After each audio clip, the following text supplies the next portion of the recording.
In today's video, I'm going to teach you how to optimize your Elementor website. This process is essential for improving your site's performance, ensuring that it loads quickly, and providing a seamless experience for your visitors. Whether you're running a simple blog or a complex e-commerce site, optimizing your Elementor setup is a critical step towards better site performance and user satisfaction. Let's start by navigating to the right area in your WordPress dashboard. Once you're logged into WordPress, you'll want to head over to the Elementor settings. To do this, look over to the left-hand side of your dashboard where you'll find a menu. Scroll down and click on Elementor.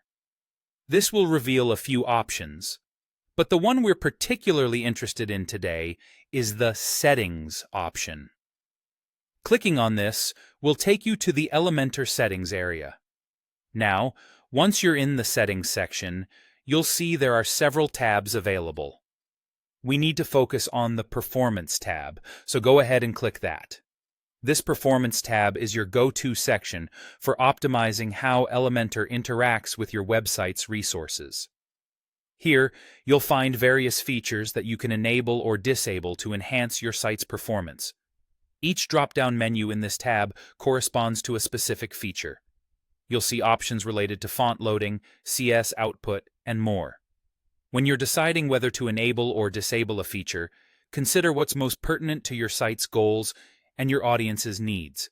For example, enabling font optimization can often lead to faster loading times, which is excellent if you use custom fonts extensively. Likewise, disabling certain dynamic features might reduce server load and speed up your site. Take your time reviewing these options.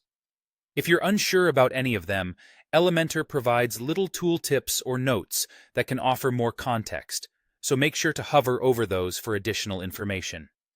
Adjust each setting according to what you feel best suits your website's specific requirements.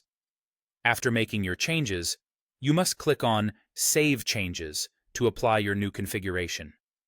This step is crucial because it's what commits all the adjustments you've made to your website. Miss this, and you might wonder why nothing seems to have changed after you leave the settings area. And there you have it.